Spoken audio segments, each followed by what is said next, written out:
Hola, ¿qué tal? Estamos aquí ahora con una pequeña interpretación que más bien no es interpretación, más bien es una aclaración sobre algunos textos del Apocalipsis.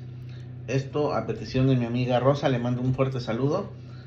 Como preámbulo, para poder llegar a alguna conclusión sobre este tema, les quiero comentar esto. Muchos piensan que el Apocalipsis revelaba el futuro, quizás sí el futuro respecto de Jesús o de la época de los primeros evangelistas, muy cerca de las fechas en que Jesús estaba vivo. Bueno, en aquel entonces recordarán que los romanos dominaban toda la zona de Israel, Jerusalén, todo estaba invadido. Entonces para ellos era muy importante, primero el Mesías, que lo buscaron en Jesús, pero al final pues no les convenció mucho. Y por otro lado querían la liberación, así como se habían liberado de Egipto, querían también la liberación pues de Roma, cosa que no se logró sino por ahí del año entre 66 y 71 después de Cristo, obviamente.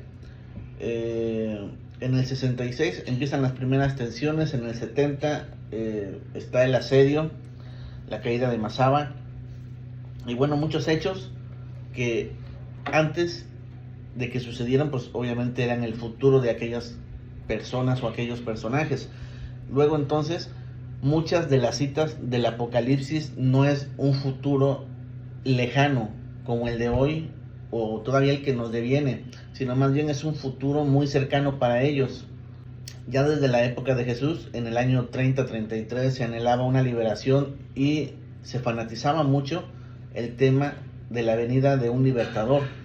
Entonces, bueno, el Apocalipsis fue hecho más o menos en el mismo sentido y narraba quizás sí cosas proféticas, pero no de un futuro lejano, sino de los años entre 66 y 70 y 71 quizás, donde bueno, se da la liberación ya de Roma.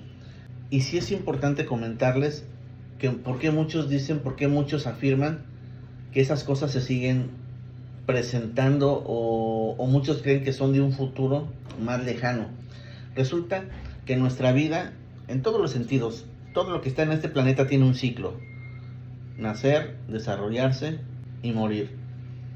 Igual los imperios nacen, crecen, se desarrollan y mueren. Bueno, entonces muchas de estas situaciones pudieran ser aplicables o se parecen a situaciones actuales, pero no es que se refieran a la actualidad, sino que se referían a la lucha que tenían judíos contra romanos en aquellas épocas, ¿sí? En concreto, la Roma de los años 50 y 60, ¿no? Y bueno, más o menos de esto trata este pasaje bíblico. Es del Apocalipsis 9, 5, versículos 5 y 7. Es muy pequeño. Muchos también toman un pequeño versículo y lo quieren hacer muy amplio, ¿no? Hay que revisar el contexto y de repente irnos hacia atrás o hacia adelante del versículo que tenemos para saber de qué trata. Ahorita vamos a leerlo y dice: y les fue dado no que los matasen, sino que los atormentasen 5 meses. Y su tormento era como tormento de escorpión, ¿sí? Dice, cuando hiere al hombre. O sea, era un dolor inmenso, yo me imagino. A mí nunca me ha picado un escorpión, pero sé que duele bastante. Y en aquellos días los hombres buscarán la muerte, pero no la hallarán, y ansiarán morir, pero la muerte huirá de ellos. Esto no habla de hechos referentes a la inmortalidad del ser humano, para nada. Más bien habla de un castigo gota a gota que le van a dar, obviamente, los romanos a los judíos, ¿sí? A la gente que vivía en la zona de Israel, y que debido a todas estas controversias que había, que eran muy salvajes, muy violentas, la gente iba a prefería morir que ser atrapado, porque los castigos eran de lo peor. Entonces, por eso dice ahí, los tormentos son como picadura de escorpión, ¿sí? Imagínense, actualmente, cuando agarran a alguien y lo meten a la cárcel, es muy tormentoso para ellos, sobre todo la bienvenida, ¿no? Ya después quizás se van adaptando, algunos sobreviven, algunos no de repente. Actualmente ya con tantas leyes y el tema de vigilancia en los cerezos y bueno, en las penitenciarías en general, bueno, hay un poquito más de control, pero llega a haber muertes dentro de un cerezo. Lo vemos en películas, lo vemos en los diarios, lo vemos en muchas partes, ¿no? Y así era en el pasado y hasta peor, porque antes había menos derechos humanos para nosotros, ¿sí? Ya los derechos humanos pues son de la Revolución Francesa para acá, ¿sí? Y imagínense todo el gap que hay hacia atrás de deficiencias en juicios justos, por llamarlo de alguna manera. De hecho, el tema de Jesús y su juicio es un juicio totalmente injusto. Derechos humanos para los encarcelados, cómo golpearon a Jesús, por ejemplo, ahí lo pueden ver, bastante deshumanizado el tema.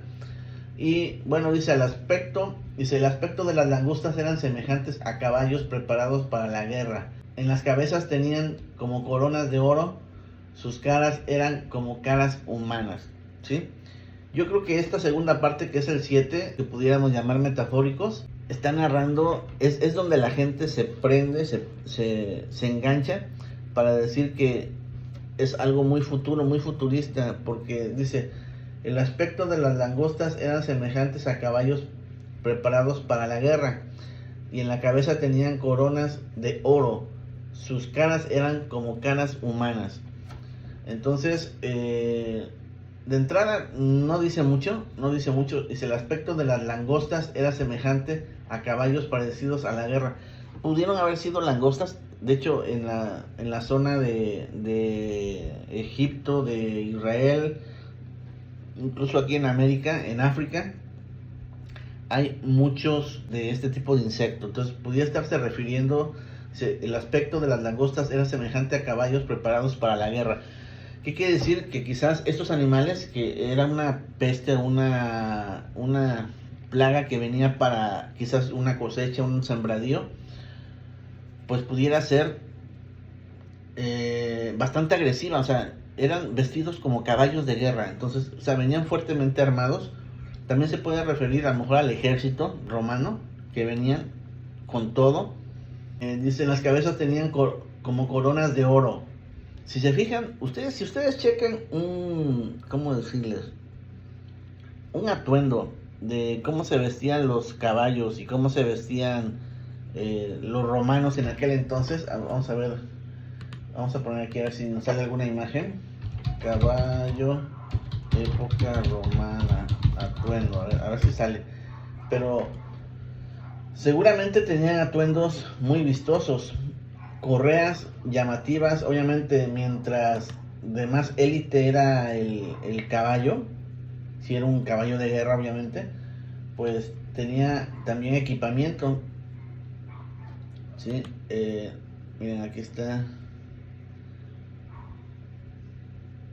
miren, por ejemplo, un caballo que tiene hasta como si fuera una máscara, me apareció algo así. Aquí hay otro, eran armaduras incluso hasta para los caballos, no solamente para los humanos. Entonces se puede referir a la armadura del caballo o a la armadura del romano, ¿no? Porque era muy bien visto que tenían armaduras color, pues, si no oro, porque no creo que gastaran en oro, pero sí eran de bronce o de alguna mezcla de metal, que era un color dorado. Y entonces, por eso dice eso el versículo. Claramente se ve que es una guerra entre Roma e Israel. Y no se refiere para nada a la inmortalidad del ser humano, sino al tema de que yo preferiría mejor ser muerto que ser encarcelado, porque mi tormento iba a ser bastante feo, bastante doloroso, por llamarlo de alguna manera. Y casi va al mismo estilo que todo lo que se narra en Apocalipsis. Desde el inicio hasta el final trata de las guerras que tuvieron los romanos contra Roma y obviamente su liberación final. Entonces, a veces la interpretación va de niveles a niveles. No siempre son situaciones metafóricas, o sí metafóricas, pero no tan, ¿cómo llamarles? No tan espirituales, sino más bien tienen que ver con hechos históricos reales, que pudieran ser las guerras que tuvieron los judíos contra los romanos y viceversa. Y hay temas legales también en la interpretación, temas de salud, temas inclusive de higiene. Hay otro nivel de interpretación que es más de lo que está oculto, más, si quieres llamarlo, más conspiranoico. También en la Biblia lo encuentras. Y tenemos la relevancia histórica, ¿no? Que la cronología de la historia, que podría equipararse a esto, nos puede narrar un hecho realmente histórico que se dio en esos tiempos. Lamentablemente no hay fechas, pero se puede ubicar por los acontecimientos antes de este verso. Se puede contemplar claramente que se refieren a las luchas entre Roma y los judíos. Entonces, bueno, yo creo que no hay mucho que abundar. Es un versículo muy pequeño. No versa sobre la inmortalidad, ya dejamos claro, pero sí versa sobre las guerras entre romanos y judíos. Saludos.